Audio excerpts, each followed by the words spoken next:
Buenas noches. Dentro del esquema de ABC Noticias vamos a realizar el día de hoy una entrevista que tiene que ver precisamente con el festejo, con la conmemoración del Día del Trabajo. Tenemos aquí en el estudio la visita de juristas, de abogados, del licenciado Jorge Sales Boyoli. Él es el director del bufet Sales Boyoli, a quien le agradecemos que nos acompañe aquí en ABC Noticias. Bienvenido, licenciado. Gracias.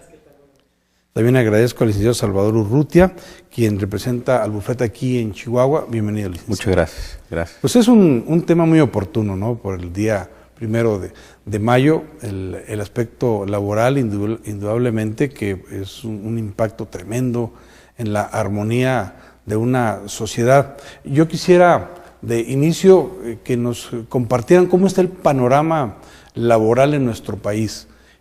¿Cuál es si tenemos por ahí el dato concreto de la población económicamente activa? ¿Cuántos están trabajando en la formalidad? ¿Cuál sería el porcentaje de que no está en la formalidad y cuáles son las consecuencias de esto? Y el desempleo, ¿no? Que también es uno de los temas fundamentales. Si usted nos pudiera orientar, licenciado. Con mucho gusto. Pues creo que nos encontramos en un momento muy relevante en materia laboral, en materia de empleo. Estamos en una etapa que yo podría definir como de claroscuros en materia laboral. Por un lado tenemos un sindicalismo contradictorio en nuestro país, ¿no? Es un sindicalismo que ha mantenido la paz social, que no hemos vivido en México una huelga general como se vive en otros países. ¿Y eso es bueno o es malo? Pues por eso creo que es de claroscuros. Creo que es de claroscuros. En términos de paz social, el gobierno ve en el sindicalismo un aliado importante, quizá no un aliado, pero sí un operador muy útil, por un lado, pero por otro lado tenemos fantasmas o demonios como este de la informalidad, donde según datos de la misma Secretaría del Trabajo y Previsión Social, de la fuerza laboral de nuestro país, el 60% está en la informalidad, está sin seguridad social, ¿no? No tiene un empleo plenamente formal, están con prestaciones ante el seguro social inferiores a las que realmente ganan o sin seguro social. Una reforma laboral que fue la que dio inicio a esta avalancha de reformas estructurales en noviembre del 2012, cuyos frutos todavía no se terminan de ver, tanto en la impartición de justicia laboral como en la flexibilización de formas de contratación, aunque es quizá ahí donde más notorio se ha hecho el efecto de la reforma laboral, en flexibilizaciones de despido.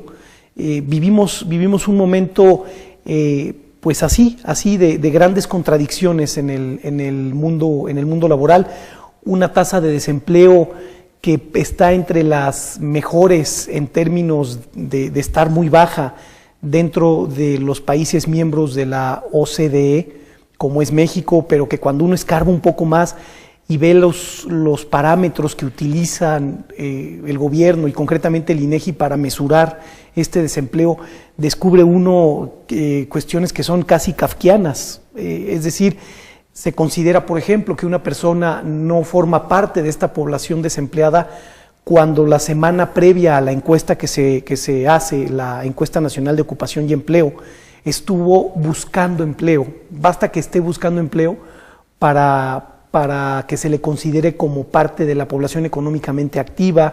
Variables. Que es una farsa completamente, ¿no? Bueno, pues es una falacia, ¿no? Esto no quiere decir que haya estado activamente trabajando.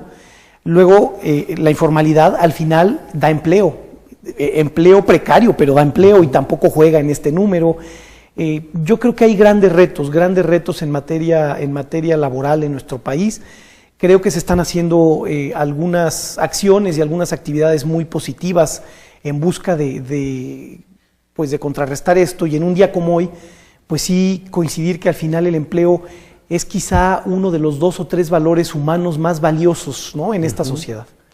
¿Es mayor la tasa del porcentaje de personas que están en la informalidad que dentro de la formalidad? Sí, lamentablemente es mayor.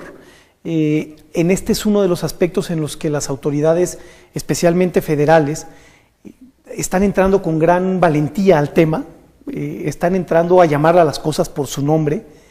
Antiguamente, por ejemplo, las mediciones se hacían conforme a las bajas y altas del Seguro Social. solamente sin considerar otras variables relevantes.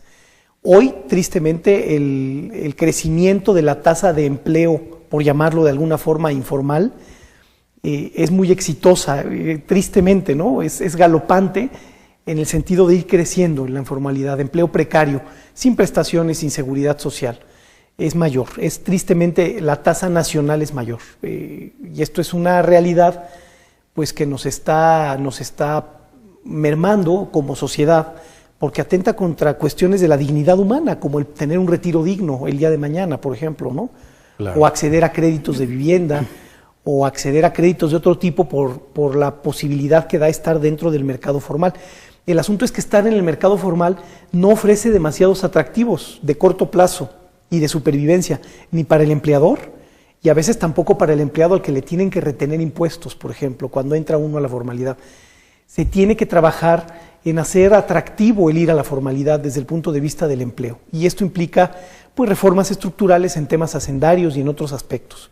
Y usted, que ha tenido un panorama nacional, ha estado muy inmerso no solamente en lo laboral, en lo académico, sino también en las participaciones en medios de comunicación nacionales, donde usted colabora.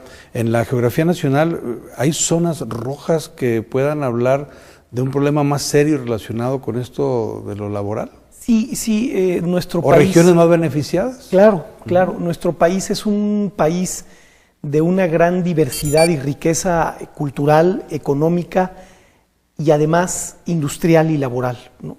La realidad laboral en zonas como el estado de Chihuahua, que tiene una franja fronteriza, que empieza a renacer de nuevo a la industria maquiladora después del fenómeno con China, en donde la brecha salarial entre China y México se ha ido angostando cada vez más, los problemas logísticos que representa la maquila en China ha permitido que este estado empiece a tener un renacimiento después de que se ha podido controlar también algunos índices en temas de inseguridad.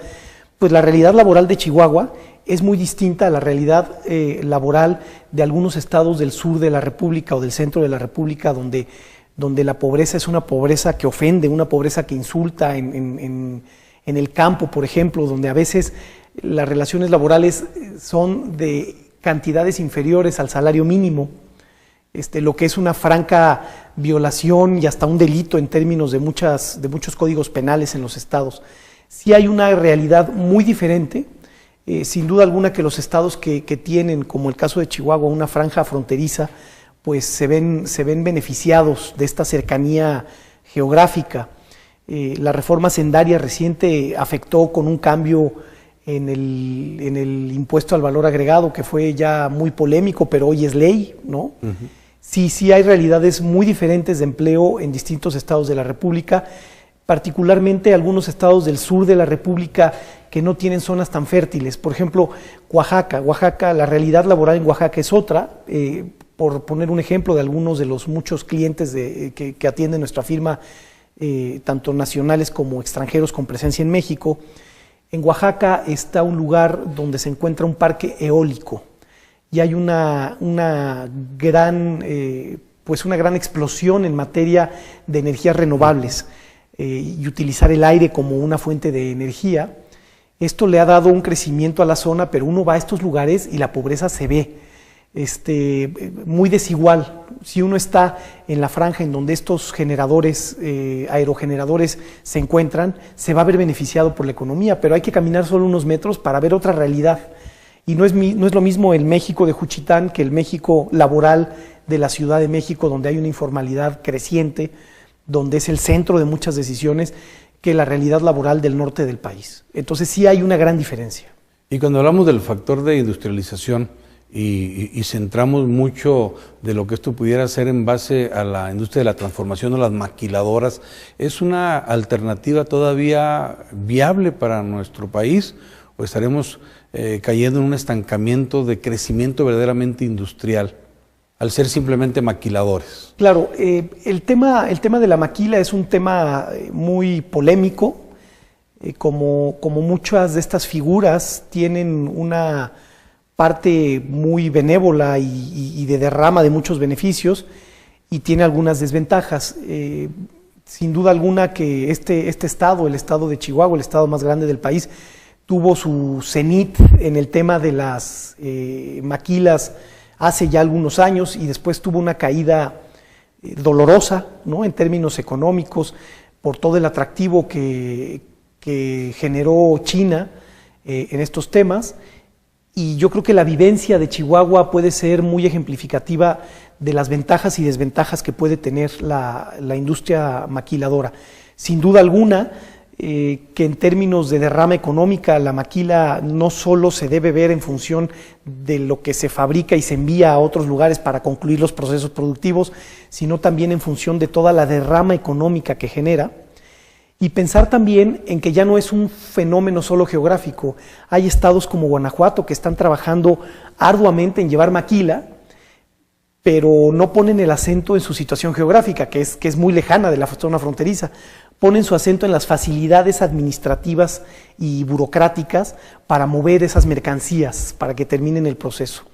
Y hay ejemplos donde se hacen comparaciones y algunos estados que dan grandes facilidades pueden incluso resultar más atractivos que otros estados de la zona norte por temas, por ejemplo, como variables de la inseguridad. Entonces, sí es un riesgo que nos volvamos un país puramente maquilador, pero creo que hay que estar dispuestos a romper ese paradigma si esto trae beneficios en términos de empleo.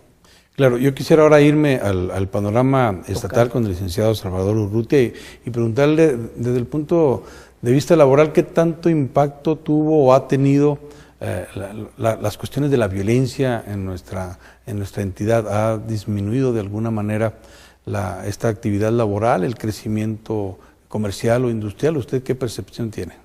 Bueno, mire, definitivamente la cuestión de inseguridad pues es una cuestión que nos pega a todos y en todo. La verdad las cosas, en los tiempos que vivimos aquí en el estado, que había ocasiones en que ni siquiera salíamos de nuestras casas, pues viene a perjudicar la verdad las cosas en todo, impacta todas las cuestiones, desde la familia en sí misma hasta las cuestiones laborales. Creo yo que hemos avanzado en ese tema, creo yo que se han dado resultados. Creo yo que estamos en un proceso en el cual empezamos de nueva cuenta a levantarnos después de haber estado caídos durante algunos años y veo yo la industria de toda la que tenemos aquí en el estado, empiezo yo a ver un poco de mejoría. Creo yo que estamos precisamente en una buena etapa en ese sentido y estamos creciendo y retomando otra vez la actividad económica que tenía el estado. ¿Se dio de alguna manera una afectación en la relación obrero-patronal a raíz de la situación de la inseguridad o ese sector fue estable en cuanto a demandas y procesos laborales? Mire, yo pienso que en realidad, estadísticamente hablando, la situación de la inseguridad no creo yo que haya generado ni más ni menos demandas laborales. Son fenómenos que suceden y tienen impacto en otras cuestiones. Creo yo, desde mi perspectiva, que los juicios laborales siguen siendo los mismos. En ocasiones se hablaba y se tenía una concepción de que la gente, al impactar la inseguridad, fuentes de trabajo, pues tendía a cuidar más sus empleos. Y eso, de alguna manera, se iba a ver reflejado en menos demandas laborales.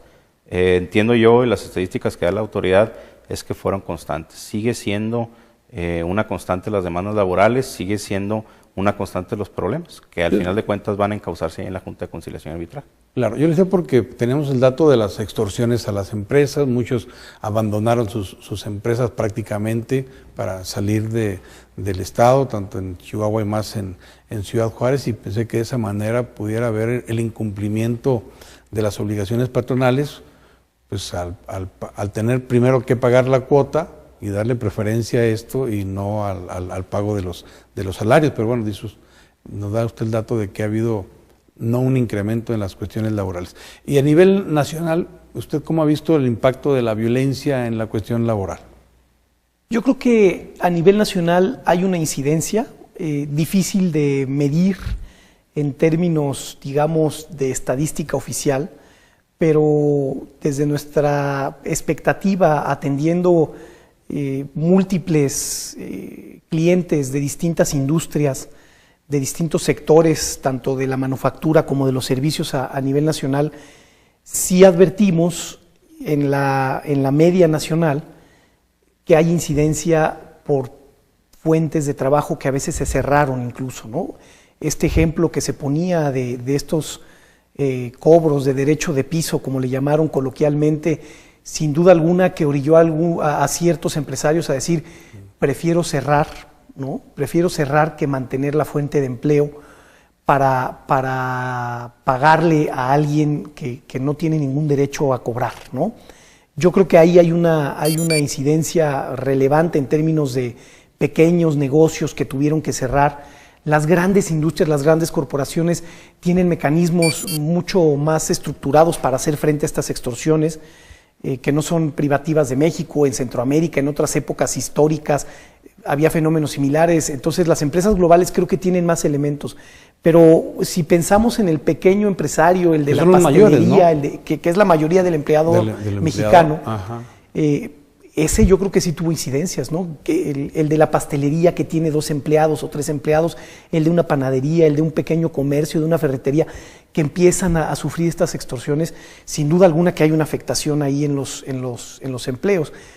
Y luego, pues hay otro tipo de extorsiones, ¿no? No solo estas de la delincuencia, el sindicalismo del que hablábamos al principio, en estos claroscuros, ¿no? Sin generalizar, pero hay sindicalismos que lo que hacen es extorsionar de alguna forma también, ¿no? De poner a los patrones en condiciones en las que la economía les impide a ellos seguir cumpliendo con las prestaciones de contratos muy gravosos y tienen el derecho de huelga. Recordemos que nuestra reforma laboral, esta reforma del año 2012, le quitaron toda la cafeína, digamos, que venía con la iniciativa de ley donde se hablaba de transparencia sindical, de democracia sindical, de rendición de cuentas.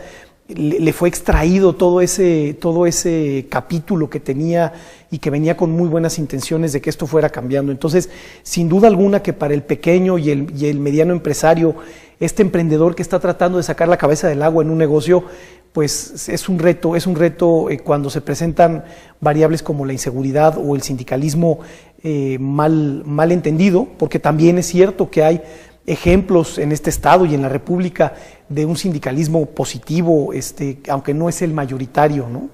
Pero claro que el tema de la inseguridad afecta el empleo, especialmente en ese rango del pequeño empresario y el mediano. Muy bien, si nos permite, vamos a una pausa y regresamos un momento con esta entrevista que le tenemos aquí en el canal 28. Regresamos. Estamos ya de regreso en esta entrevista que le tenemos el día de hoy aquí en ABC Noticias. Hay iniciativas que se están dando en el campo de lo procesal laboral. Uno de ellos es la oralidad. Es una aportación que parece que como precursor el estado de Chihuahua está empujando. ¿Qué nos puede usted comentar sobre esta situación? Sí, mire, efectivamente, el estado de Chihuahua, a partir de esta administración, se han venido implementando salas orales en materia de juicios laborales. Creo yo el fundamento de esto es que la Ley Federal del Trabajo prevé que los juicios laborales son esencialmente orales, y es precisamente el fundamento que ha tenido esta administración.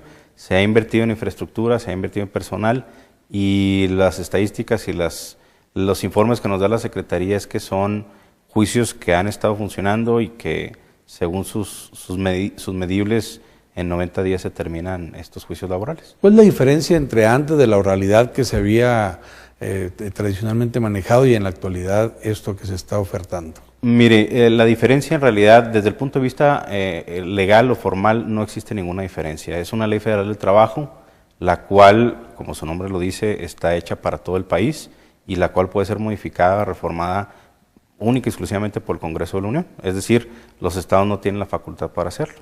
Entonces, desde el punto de vista legal no hay ninguna diferencia. La cuestión aquí es la diferencia que se puede dar entre el sistema oral, que le llaman ellos, y el sistema antiguo, por llamarlo así. En realidad es una cuestión de infraestructura, es una cuestión, podemos decirlo, más formal, un poco más apegada a la seriedad, por así decirlo, y tratando, repito, según los índices que maneja la Secretaría, de hacer juicios más cortos. O sea, esto significa que la oralidad como innovación ¿En qué aspecto material lo podríamos observar? Tanto el trabajador que interpone una demanda como el patrón que va a tratar de defender este tipo de demandas. Que ahora lo van a hacer que de manera más presencial o se va a grabar o qué, ¿cuál es la diferencia material? Mire, lo que reporta la Secretaría del Trabajo es, vamos a llamarle agilidad. Esto significa, presenta la demanda del trabajador y el compromiso que hace la Secretaría es que ese mismo día se le señala una fecha para la próxima audiencia. Al decir ellos que en 90 días se terminan los juicios, pues se están automáticamente ajustando a los términos que dice la Ley Federal de Trabajo para que se desahogue una audiencia de otra, lo cual por la carga de trabajo pues no sucede en los procedimientos antiguos, por así decirlo. Son salas en las cuales se encuentran estructuradas, llamémoslo así, de una manera pegándole a lo que vemos en las películas de Estados Unidos, en las cuales se encuentra un jurado que se integra, en este caso por el presidente de la Junta, el representante obrero y representante patronal. En otro lugar se encuentra el secretario de acuerdos con su escribiente, que es el que da fe de los hechos que están sucediendo. Por otra parte se encuentra la parte actora y la parte demandada. Y estos juicios se les da un formalismo de que se están siendo videograbados. Como le digo, realmente lo que se trata aquí es de dar agilidad a este procedimiento y de que las cosas se hagan más rápido. Es lo que nos informa la Secretaría del Trabajo. ¿Y cuál es su punto de vista? ¿Será un maquillaje a un proceso laboral pues, que no se va a modificar porque está en una ley federal para ir con esta moda de la oralidad nacional? Yo creo que hay un poco de todo. Sin duda alguna es una iniciativa novedosa, una iniciativa, me atrevería a llamarla seductora. Pero no una iniciativa legal, es decir, no estamos hablando de una iniciativa de ley, sino... Exactamente, en términos, digamos, de emprendimiento, de acción, a eso me refiero con el término iniciativa, no desde el punto de vista de un proceso legislativo. Claro. Es un emprendimiento novedoso, muy seductor, ¿no? Y me parece que es una forma diferente de atajar un viejo problema que es el rezago de expedientes que existe no solo en el Estado, existe a nivel nacional. La media, según datos de la Secretaría del Trabajo, de duración de un juicio en materia laboral es de 48 meses, 4 años en primera instancia para que se resuelva un litigio. Si a esto le añadimos el costo que tienen los salarios caídos de eso, aún con la reforma laboral, que no es que los salarios caídos estén topados, es que se contabilizan distinto, se contabilizan con un interés capitalizable después del primer año, que no le pide mucho al interés que se paga en una tarjeta de crédito. Entonces, tampoco es que estemos pagando salarios caídos ya topados, se contabilizan diferente. Si pensamos en 48 meses, aún con la reforma laboral que contabiliza distintos los salarios caídos, esto puede hacer quebrar a un pequeño negocio, claro, o a un mediano negocio, y nuestra experiencia nos lo ha demostrado y nos lo ha hecho patente. Entonces, claro, decía Albert Einstein que la definición de locura es hacer lo mismo esperando un resultado diferente. Me parece que desde ese punto de vista, esta idea del gobierno estatal de entrar a una parte de oralidad en estos procedimientos debe ser reconocida como una forma distinta de atajar, insisto, un viejo problema. Me parece también que es muy prematuro para juzgar los resultados de este nuevo sistema. Esto se implementó hace poco más de un año y creo que los frutos de un problema tan antiguo y tan arraigado y tan complejo pues no se pueden ver de manera inmediata. Yo estoy expectante a ver estos resultados. El día de ayer se inauguró una réplica ya de estas salas de juicios orales en el Estado de México, en la capital, en Toluca.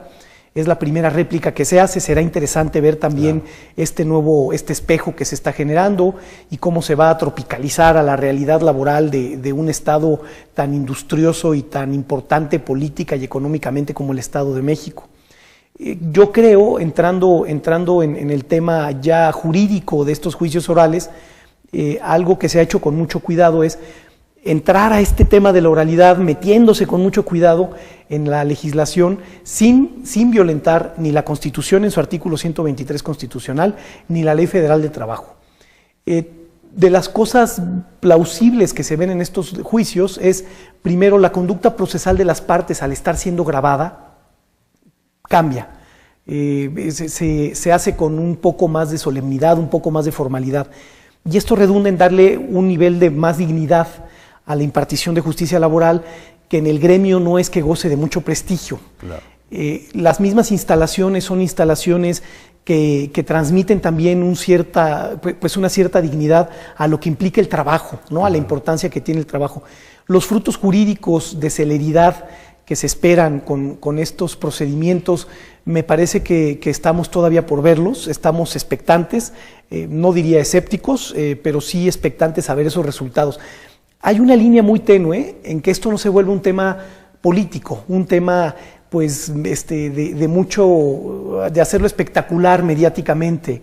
Yo creo que el gran reto está en que no se pierda el espíritu y el sentido de por qué se ha entrado esta dinámica, que sí viene en una oleada mundial de ir hacia la oralidad, ¿no? En materia penal a nivel federal ya hay resultados concretos positivos sobre la oralidad. Chihuahua también en su código penal prevé algunas figuras y algunos procedimientos en el tema de la oralidad que ha dado frutos. En el tema laboral es una iniciativa audaz, una iniciativa inteligente en términos de no violentar el marco jurídico, porque la Ley Federal del Trabajo es una y es federal, buscando una manera distinta de hacer las cosas. Yo creo que el seguir haciendo lo mismo no nos iba a llevar a mucho. La media de rezago de expedientes laborales a nivel nacional es del 50%, es decir, a nivel nacional hay un rezago con lo que un promedio implica, ¿verdad? Claro. Con picos y valles, del 50% de expedientes rezagados en la impartición de justicia. Si una justicia no se imparte pronto, es como una justicia denegada. Claro. Hay un tema también que se ha aportado aquí en la legislación local, porque hay quien dice, es que todo se vale en los procesos laborales, todo se vale. Mentir, testigos falsos, documentos falsos. Y viene la aportación del fraude procesal. Todas aquellas personas que precisamente con el propósito de obtener el beneficio de una resolución, un beneficio indebido, pues alteran el procedimiento y ya viene una sanción penal. ¿Cuál es usted su punto de vista de esto que se está aportando en la legislación de Chihuahua? Mire, yo creo que, como dice el licenciado Sales Boyoli, pues estamos caminando hacia enfrente. La cuestión aquí es muy particular, licenciado. Estamos hablando, en términos laborales, de una justicia que viene a representarse materialmente en una ley a partir de 1931. Pero mucho tiempo antes de eso, desde la época de la colonización, pues nuestra historia como país, nuestra historia como México fue el estar sometidos, el haber sido conquistados, después el haber sido un hacendado y un peón, no tener condiciones humanas, dignas como trabajadores. Y todo esto pues fue un caldo que se fue cultivando durante muchos años, que culminó en un ordenamiento, en una ley propiamente hablando. Y esta ley tiene la particularidad que a partir de su creación pues se basa en derechos sociales, el cual considera una parte desprotegida sobre la otra. Y la cuestión aquí es que esta Ley Federal del Trabajo pues sigue considerando a la parte obrera como esa parte débil en la relación obrero-patronal. Y esto hace que existan muchos beneficios y muchas consideraciones hacia esa parte.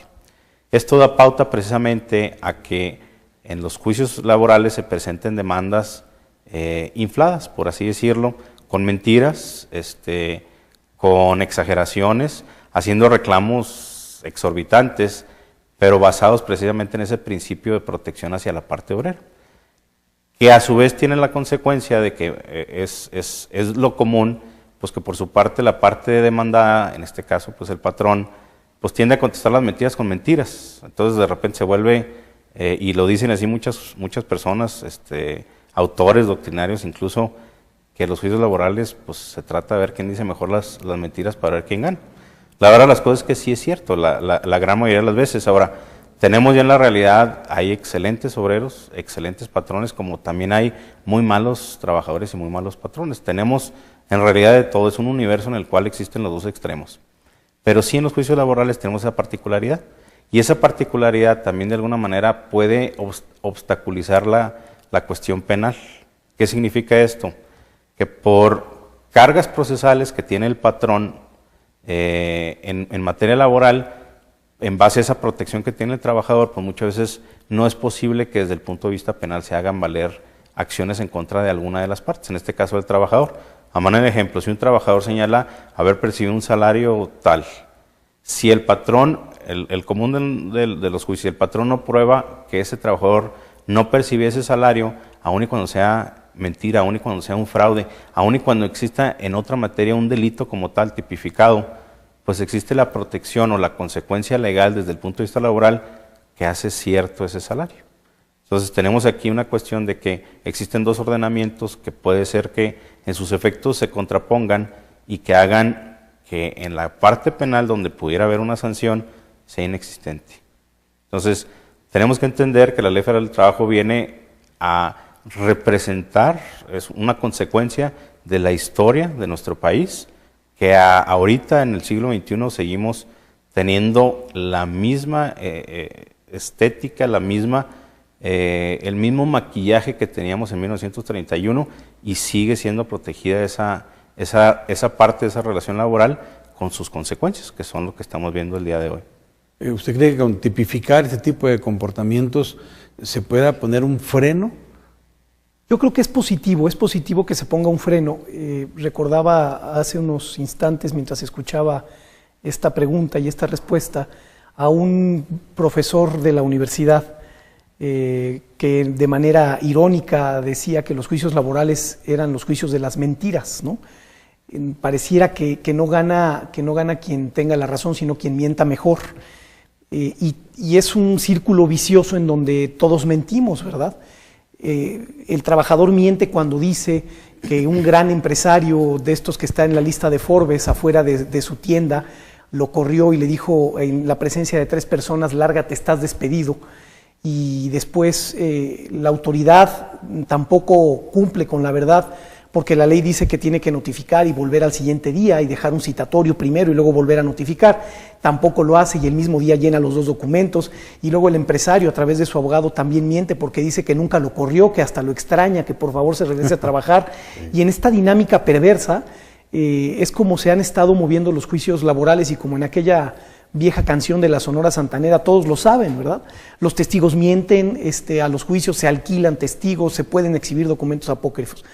Esta realidad en donde Kafka sería un escritor costumbrista, a lo mejor, claro, de estos pasajes que le hemos narrado, tiene que atacarse de manera distinta.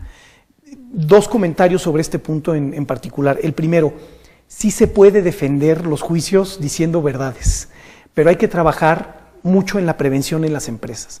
Tiene que haber toda una cultura de estar bien documentados, de tener contratos individuales de trabajo adecuados, de pagar recibos, de no estar pagando un pedazo del salario por fuera y otro en el IMSS. Es decir, la solución o el problema somos todos. Los patrones pueden ir a un juicio sin tener que decir mentiras si se preparan y se previenen. Nuestra firma trabaja mucho en la prevención, atendemos litigios, pero estamos muy enfocados en trabajar en la prevención con clientes globales y con clientes nacionales también. En la medida que se trabaja en la prevención, no es necesario ir a decir mentiras. Y el segundo comentario tiene que ver con estas iniciativas. El fraude procesal es una figura que existe. Chihuahua no descubre el hilo negro, pero pone el énfasis en impedir, al regular en su código penal con mucho detalle, el que no se utilicen los juicios laborales como un vehículo para obtener un lucro indebido o cometer fraudes. No es privativo de Chihuahua que esto ocurra. Hay historias de terror donde los juicios laborales se utilizan como un vehículo. Entonces, bien que en los códigos penales se tipifique ya una conducta y que se aplique, ¿no? No basta con tener un marco jurídico, y creo que en Chihuahua también han tenido mucho cuidado en mandar un mensaje que siente más o menos un precedente y que mande una señal, pues que no solo se cambió el código, sino que la ley también se aplica, ¿verdad?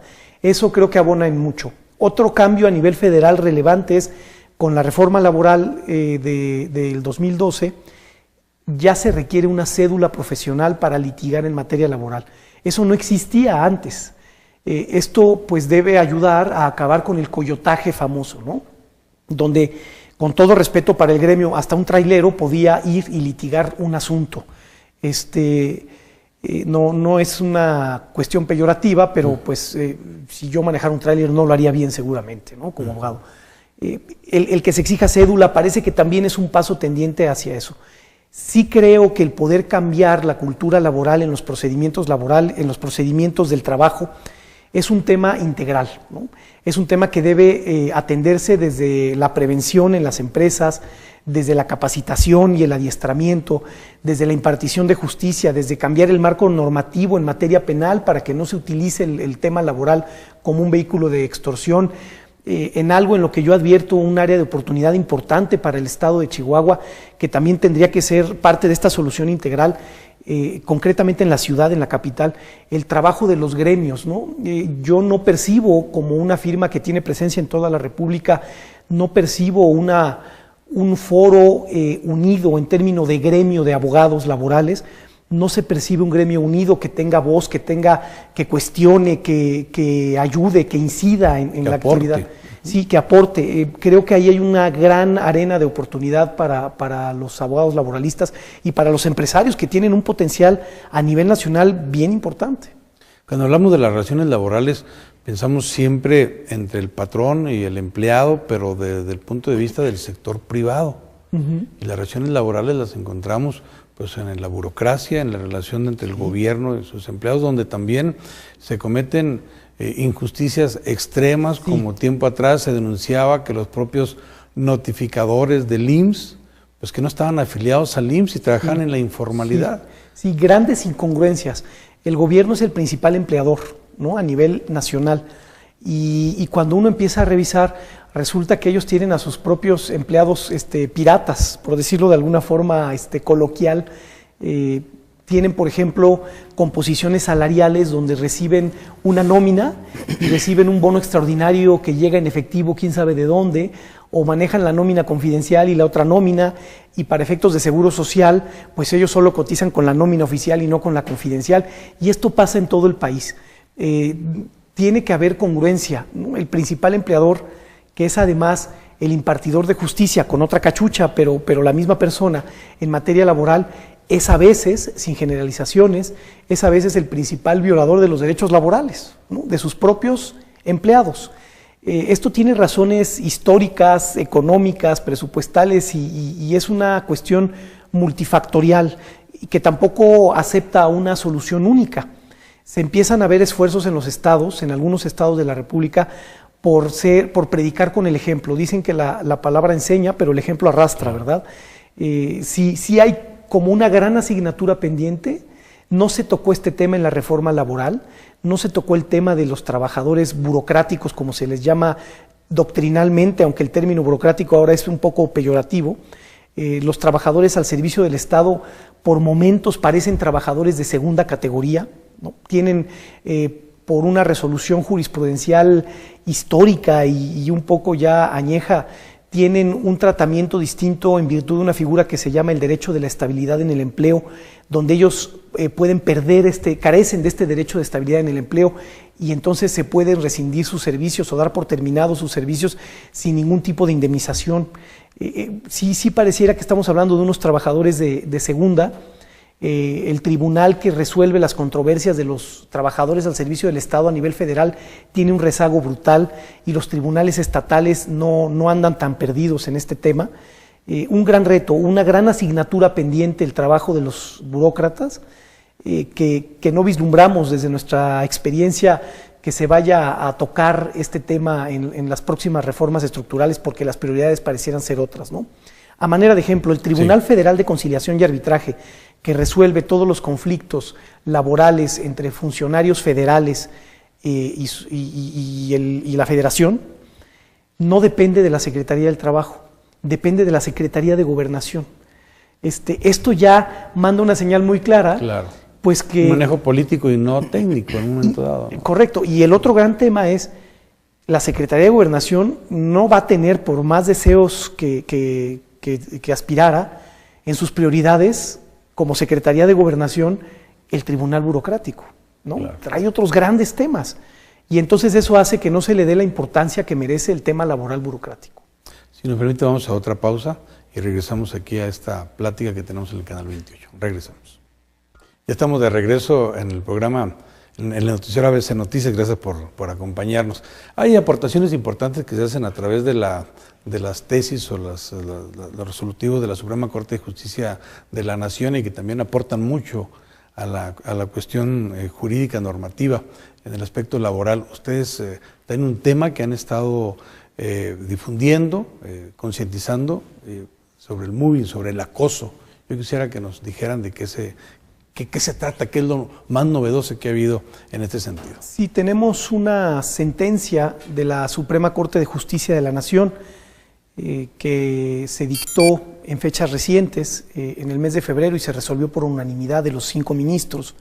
Esta sentencia ha sido publicada en las semanas anteriores y trata del acoso laboral.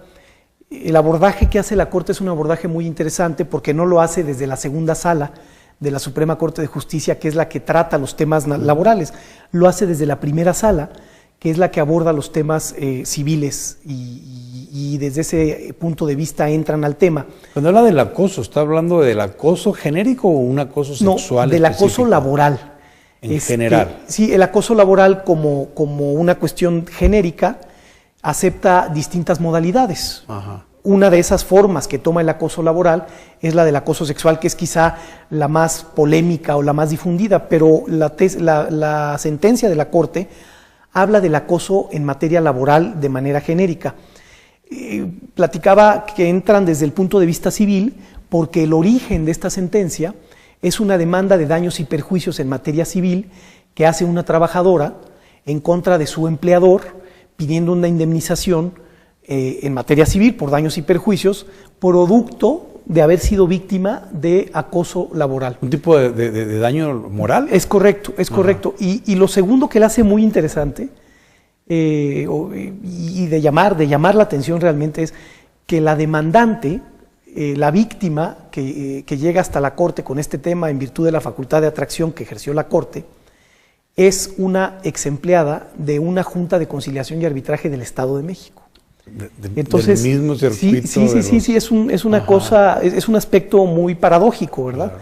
Claro. Esta sentencia, la aportación más relevante o la aportación central, porque todo es relevante, radica en que aborda el tema del acoso laboral o mobbing, lo aborda con mucho detalle y lo desmenuza y lo explica.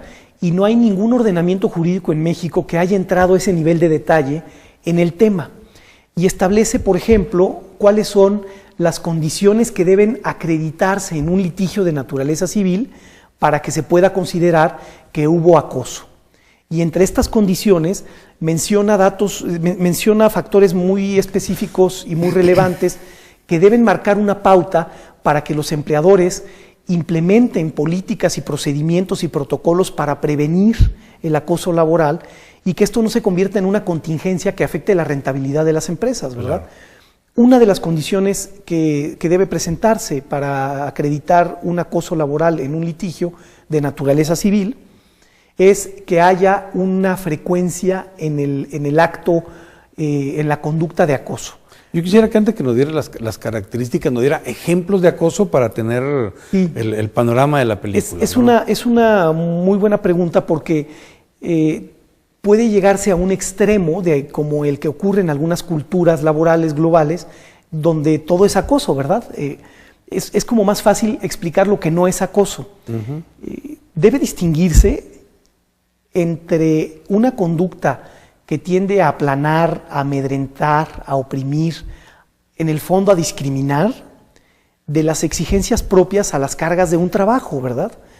Yo exigir que se cumpla con un trabajo contratado, eso no puede ser acoso. Lo que sí es acoso es que sea una conducta frecuente, repetitiva, no aislada, que tiende a aislar a la persona, a amedrentarla, a opacarla.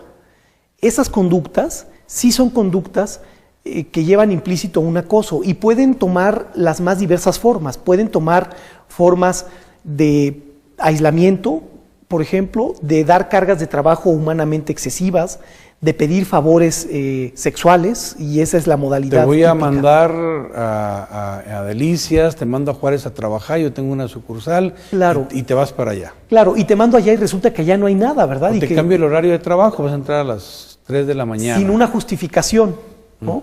Porque hay actividades laborales en donde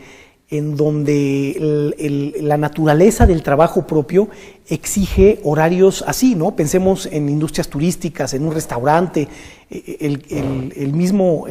la misma actividad periodística, por ejemplo, ¿no? Tiene exigencias a veces que dependen de otras variables. Es diferente a que yo diga, oye, te voy a mandar, estás en Cancún y te voy a mandar a Tijuana a trabajar, no porque Tijuana tenga algo malo, ¿no? Pero te voy a mandar a Tijuana y te voy a sentar en una silla a que estés todo el día doblando papelitos y al final del día los desdobles, ¿verdad? Para obligarte a renunciar. Para obligarte a renunciar.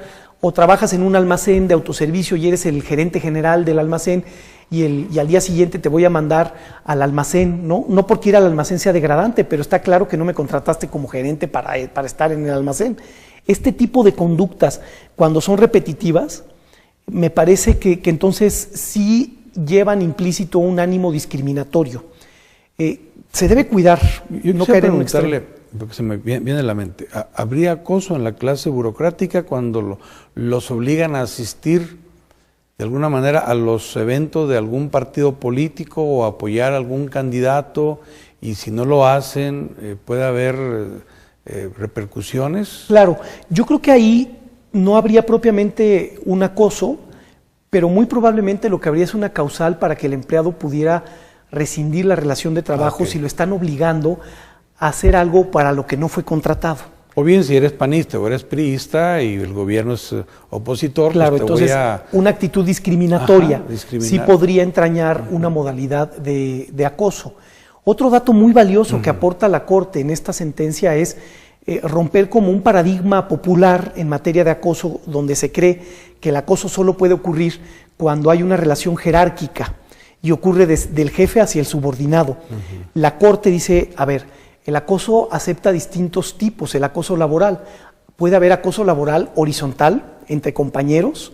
Esto es lo más parecido, ayer que era el Día del Niño pensaba yo en esto, es lo más parecido al famoso bullying, ¿verdad? La versión laboral del bullying sería el mobbing. Pero ahí la responsabilidad en el plano horizontal es del patrón. Ajá, es que hay dos canchas, ¿verdad? Hay dos niveles. El del acosador, que en lo personal está incurriendo en una conducta que puede incluso llegar a ser delito en términos de algunas legislaciones, pero también hay una responsabilidad del empleador.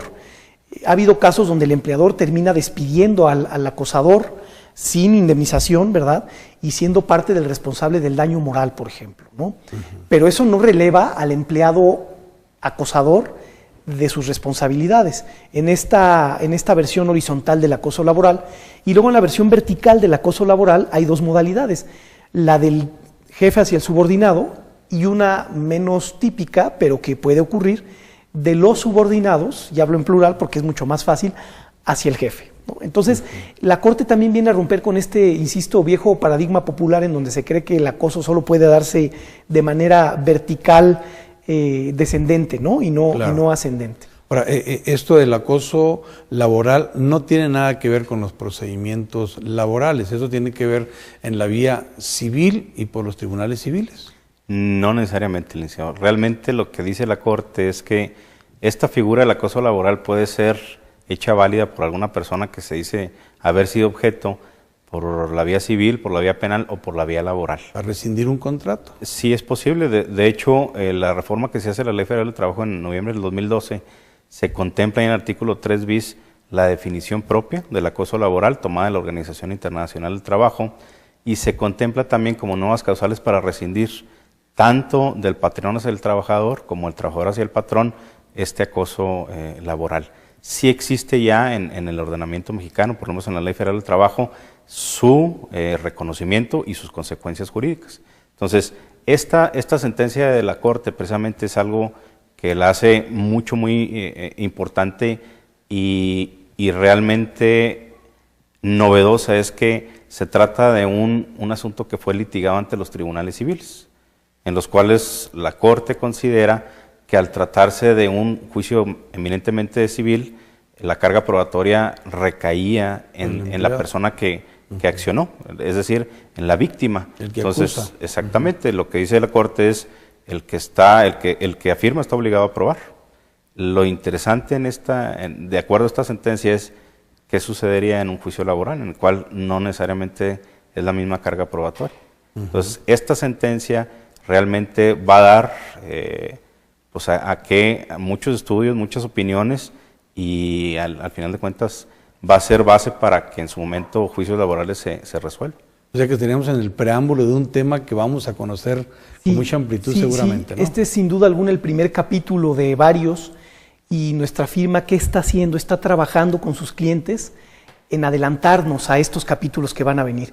¿Cómo? Revisando, por ejemplo, las descripciones de puestos, para que estén muy bien definidas las funciones de un trabajador y no dejemos un hoyo negro para la subjetividad, en donde me exigen más trabajo del que humanamente podría hacer, en crear protocolos y políticas con nuestros clientes para capacitar a los empleados y a los jefes en cuáles son las conductas que deben cuidarse para que no haya acoso laboral, en aprender y en educar a los centros de trabajo para que sepan distinguir cuándo hay acoso y cuándo no hay acoso, en hacer políticas, en crear comités y organismos que puedan prevenir o que puedan recibir quejas o denuncias en materia de acoso.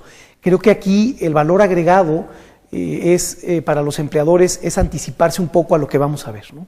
Yo les agradezco que nos hayan acompañado específicamente este día y hablar sobre el tema laboral. Lo podemos seguir a usted en participaciones periodísticas, ¿verdad? Es correcto, es correcto. Estamos en participaciones periodísticas y en redes sociales. ¿En que dónde también, está? ¿Dónde lo podríamos seguir? Todos estos datos los pueden obtener a través de nuestro sitio de internet, que es www.salesboyoli.com. Ajá. Pues le agradezco también que nos hayan acompañado. Aquí en Chihuahua, ¿dónde se les puede localizar? Gracias por la invitación, Lince. Estamos en el edificio Cúspide, por la parte de atrás de CIMA, en Hacienda de Córdoba 7304, Interior 15. Aquí estamos a la orden. Pues gracias y aquí los esperamos en la próxima ocasión. Muchas gracias. Muchas gracias. Gracias a ustedes por habernos acompañado este día.